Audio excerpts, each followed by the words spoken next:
In this video, I'm going to show you guys how to use Power Pivot to connect different Excel workbooks, how to do calculations in the Power Pivot, or in other words, how to add extra columns, how to create relationships between the multiple workbooks you have, and finally, how to use the pivot tables of Excel to summarize the data of all the different workbooks that you have. The way you can even make a functional dashboard to see what is going on throughout the different data sets you have. So let's dive into it. Today, I brought to you guys 3 different data sets.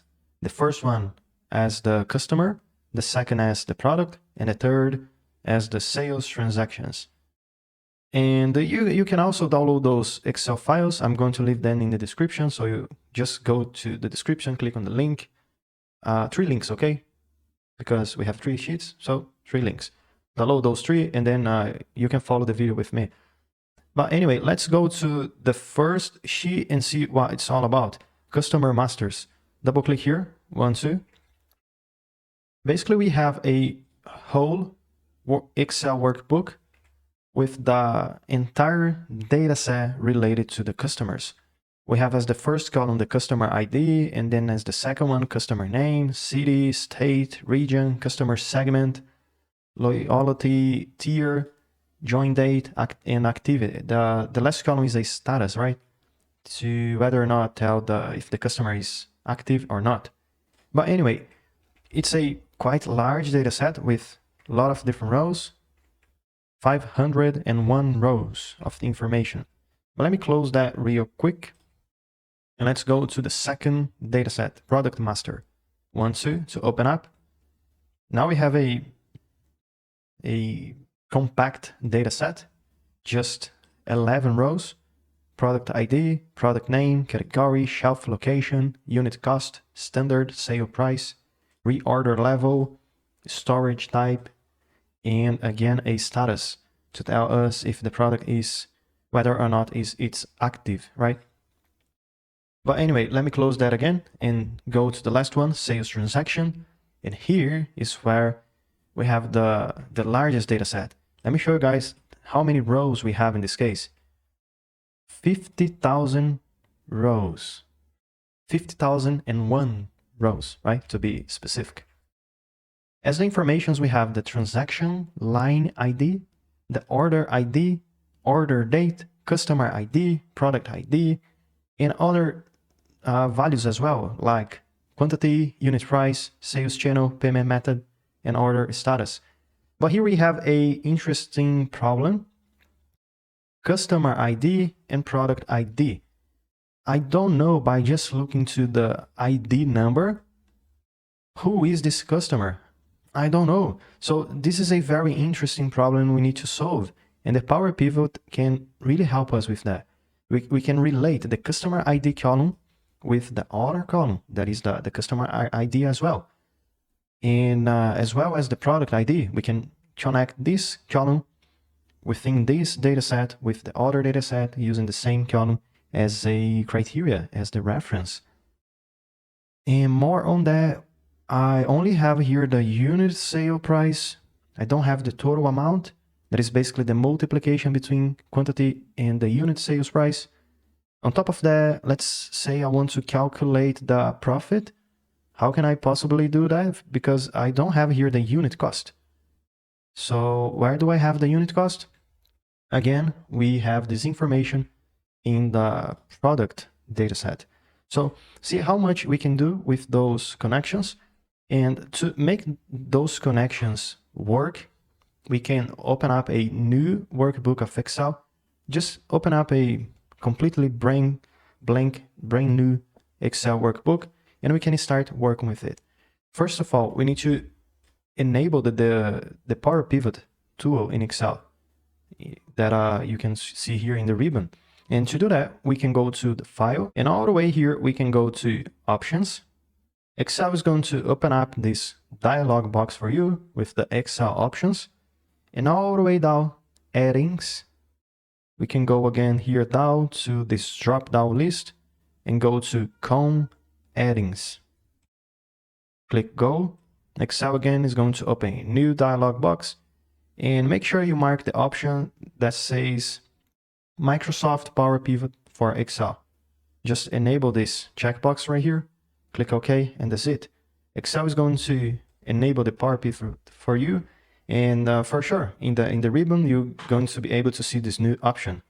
So click here on the Power Pivot, and all the way to the left, we have multiple different tools. However, the one we are looking for here is Manage. But why Manage? Manage means to manage something that already exists, right?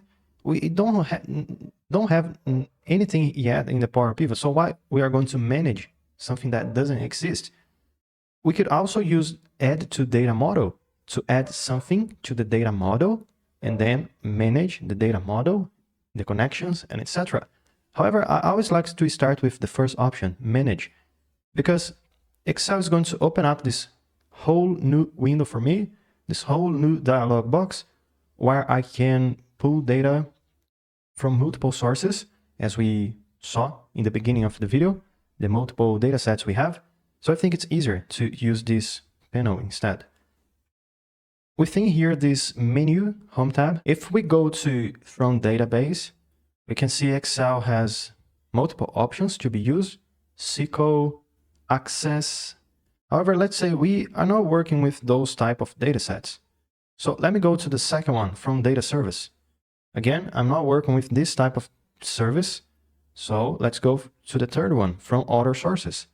And from here, we can see a lot of different sources that the Power Pivot can connect with. And if we scroll down, we can look up for the Excel files. So let me go here, Excel file, next. It's going to open up again a new dialog box, and we need to specify here the Excel file path. That is basically the address where your file is on your computer. Let's say I don't know from memory where the location is, so we can go to Browse and look up for the files we need to import to the Power Pivot. In this case, let's start with the sales transactions. So click on that and then click Open. Power Pivot is gonna read here the address of your computer. Then we can click Next.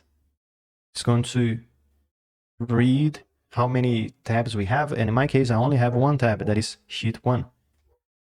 Let me click Preview and Filter just to see how this table looks like. And it's perfect the table we saw in the beginning of the video. We have the transaction ID, and then the order ID. We have here maybe date, and then the second column, the fourth column, customer ID, and etc. But as you guys can see, it's look like the first row where it's supposed to be the headers, it's being used as the data itself. But why is that? I don't want to use this first row here as the header because it makes no sense. My header is actually the first row, the number 1. So let me click Cancel, and right here, let me go just back, and I need to check this option. Use first row as column headers. That's it. Let me go again to Next. Now let me preview and filter. This is why it's very important to preview the data to see if everything is right. Now it's look way better, right? We have here the transaction ID, order date, and etc. It seems right, so okay, and then Finish. Once you click in Finish, Power Pivot is going to import the data for you, and you can click Close, so you can see here the table. Down below, we see Sheet 1 as the name of this table right here. But let's say I don't want to use Sheet 1 as the name because it's not very descriptive, right? So we can change the name to a more meaningful one. Just double click on the sheet, 1, 2, and let me use a name, maybe Sales Transactions, and then hit Enter. Okay, now it's more meaningful. We can do it again and then again to import all those 2 last data sets that we have. Let me go again from Other Sources, and then all the way down, Excel file, Next. Let me use here Browse to select my data. Right now, I want to import the customer master. Open, use the first row as column headers. Next, let me just preview to see if everything is correct. It seems right, so click OK, and then click Close. One more time, it's going to add a new sheet here for me, and again, Sheet 1 is not a very descriptive name. Right click, rename, In this case, what we have the customer names, right? So customer info, hit enter. And one more time, the last one from other sources, all the way down here, Excel file, next. Let me take the last file, that is the products. Okay. Use the first row as a column header. Let me mark this option, next, and finish and close. That's it. Now we have finally the last sheet right here, and let's rename it as well. So I want to call it products and then hit enter. Now we can see here all the tables, all the 3 different tables: sales, transactions, customer info, and products. But let's say, even though we imported here those tables to the Power Pivot, it doesn't mean they are related to each other. It doesn't mean the connections are made. So how can we do the connections? We can go, guys, all the way here to the Home tab. Doesn't matter in what sheet you are. Go to the Home tab, and to the right, you can click within this View tab on the diagram view. Because from here, Excel is going to open up all the tables you have: sales, transactions, customer info, and products. Let's say it's quite difficult to see all the data because this canvas, this frame is too small to display the whole column, the whole rows, and etc. We can click, hold, and drag to the side, to the left, to the right, downwards, upwards, to change the area. So it's easier to see everything. The products, maybe we can go like this. Okay. And what we can do now, guys, we can relate those informations. Let's say the sales transactions is basically the table that needs to connect to the other ones. I don't think it's necessary, let's say, to connect the customers with the products. I don't think it makes sense. I just want to connect customers to the sales and also products to the sales. So let me take here sales transactions and put in between those 2 tables, because I think it's easier to visualize the connections. And let's say, how can we connect those different tables, those different data sets? We need first to think about what is a column that have the same information in both or on those 3 different data sets. Let's say, do we have the customer ID in the customer info? Yes, for sure, here, the first option. And do we have the ID of the customer within the sales transactions?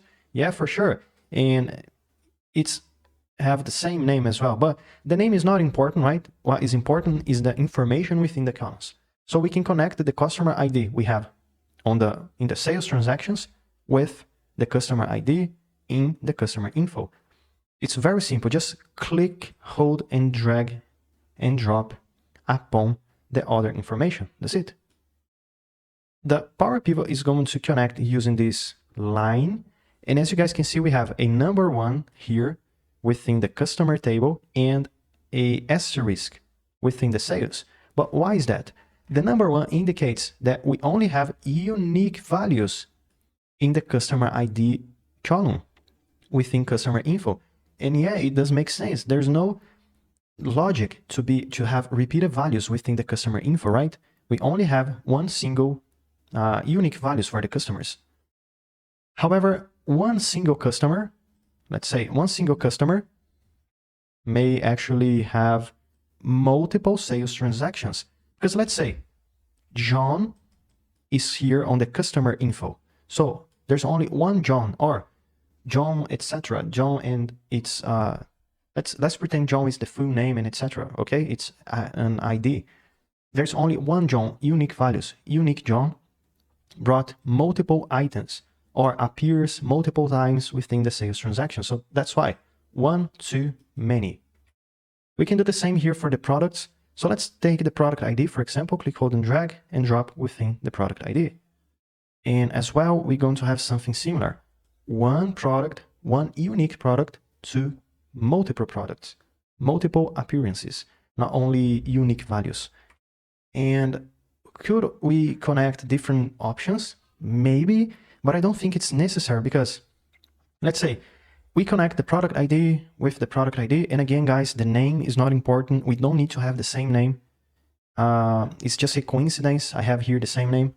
The important thing is the information, right? We need to have here the IDs And here as well, the IDs. The name don't need to be the same. But anyway, what I was talking about was, because we connect the product ID to the product ID, within these products, we have, let's say, the unit cost. So I can relate the unit cost to each individual product ID and use a certain of a VLOOKUP function or a lookup function, relate the product ID that I have on one table to other table, and as well all the other informations I have in the same row. So I can go here to the sales transaction. Let's say I want to add a new column, and this new column is going to contain the storage type of the product. I can do this because I already relate those columns. So I can bring now all the informations that I have from both customer info and products to the sales transactions. Let's go back to the data view. And here, let me do some calculations. Let me go to the sales transactions. And as I said to you guys, I want to calculate the total amount, for example, and also the cost and as well the profit. So to calculate the profit, we eventually need to have the cost as well. So this is why we need those columns. And to calculate the total amount, we only need to multiply the quantity by the unit price. So it's very simple. How can we do that? We can go to the last column here, that is called an add column. We can double click in the name, in the header, to rename it, and I'm going to call it total amount. And then hit enter. And matter of fact, I'm not using space to separate the words just because I want. However, if you want to use a space, you can. It's very simple, just use a space. I'm just matching the labels I created previously. As you guys can see here, there's no space separating the words. So this is why I'm following the same pattern. Let's say as the total amount, it's not that, it's simple, but it's not that simple like we are using cells in Excel. It's not just select this cell and add a asterisk and select this other cell. We cannot select cells within this table here, this table structured data in Power Pivot. But what we can do is we can go to this cell, the first one of the total amount, and hit equals. When we hit equals, we cannot see anything here within the cell, but if we go to the formula bar, it's very similar to Excel. We can see the equals, and then we need to call the first reference we need to use. Let's say I want to use the quantity as the first criteria. So how can we do that? We need to multiply quantity by the unit sales price. So let's first start with the name of this table, and this table is called sales transactions. So it's exactly what I'm going to do here, equals sales. Wait a minute. Just because I type sale, Excel is already showing me all the possibilities I have. So I have the whole table, sales transactions, as well as the specific options. Do I want to use the customer ID within the sales transactions? No. So what is the column I want to use here? The quantity. So let's go to the quantity, double click on it, to select, and that's it. Very simple. We just select the quantity, and I want to multiply it. So asterisk, very simple, very straightforward, equal to Excel, to the sales unit sale price. Double click. And then if we hit enter, the Power Pivot is going to calculate for us the total amount. It seems like we only have number ones here in the quantity, but if we filter here those options, as you guys can see here, we have multiple different values as well. So let's take here the number 5 and then hit OK. The Power Pivot is only going to filter the quantity that is equal to 5. And let's say 5 times 24.40 is equal to 122. And it's perfect. It's correct. Let me go again to the filter and clear filter from quantity. That's it. Just to make sure we have the original data set. But anyway, let's continue here.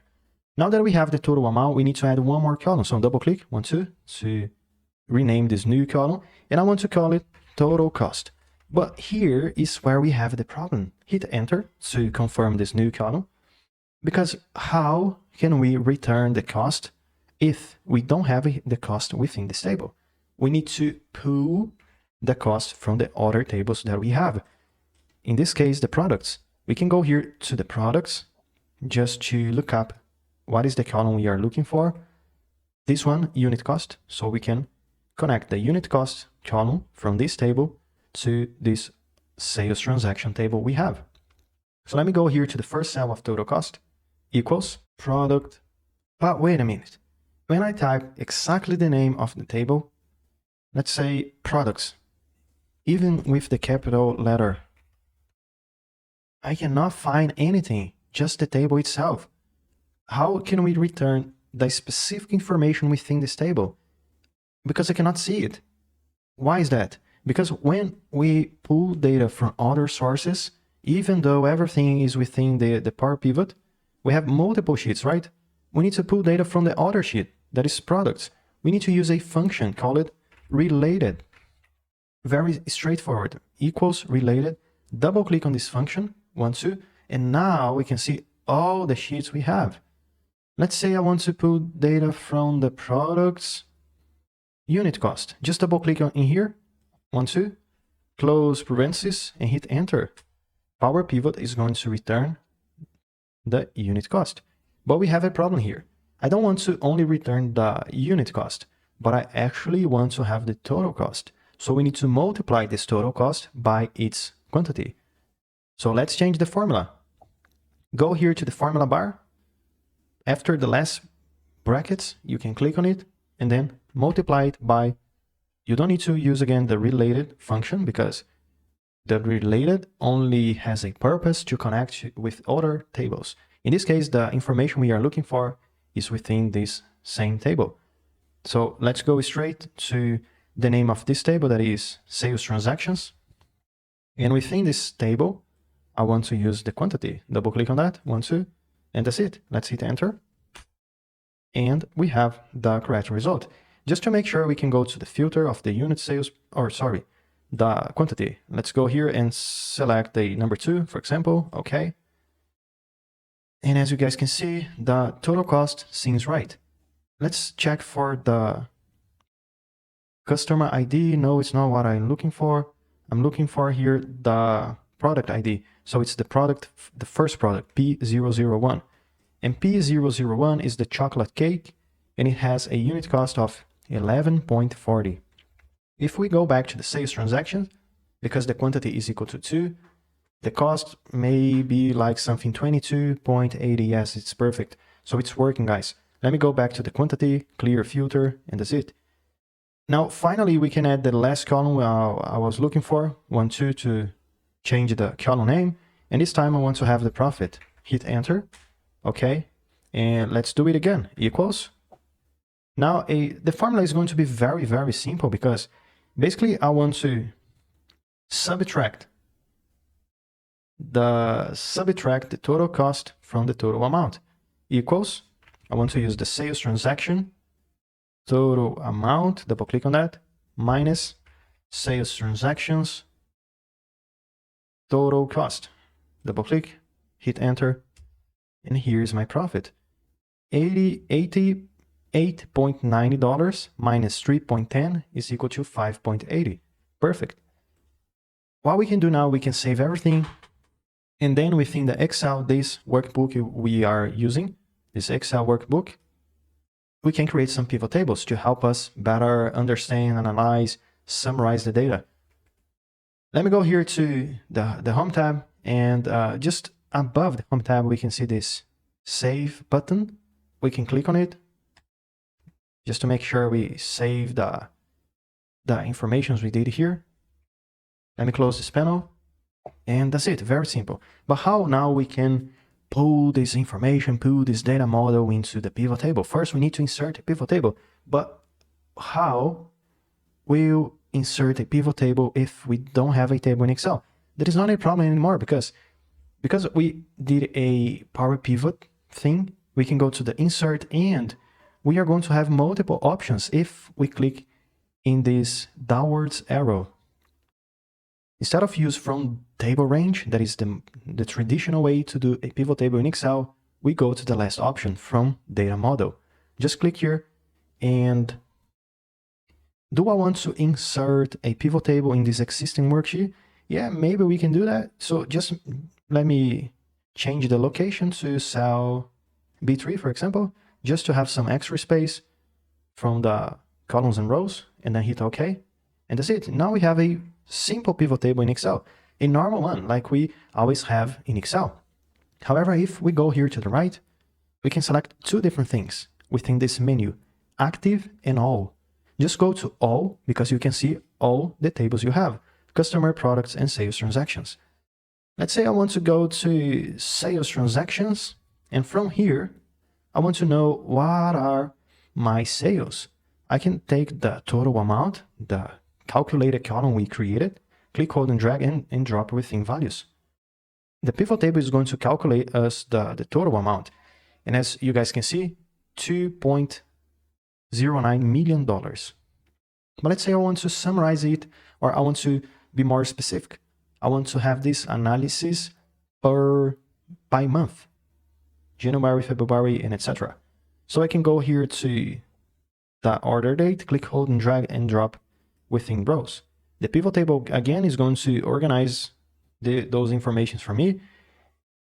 And I don't specifically have here the months. As you guys can see, I only have the years. However, if I click on the plus sign, I can expand the information, and indented, I have the quarters.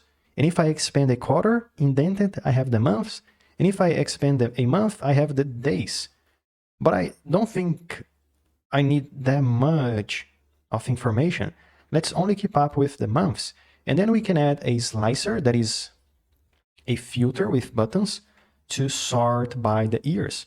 So let me go here to the rows and get rid of the information I don't find necessary. Let's say the year, click on it, go to remove, the quarters as well, and the order date as well. Let's keep up only with the months, January, February, March, and etc. I can see the values being distributed per month. And on top of that, let me go to pivot table, analyze, insert slicer, and I want to insert a slicer using which table?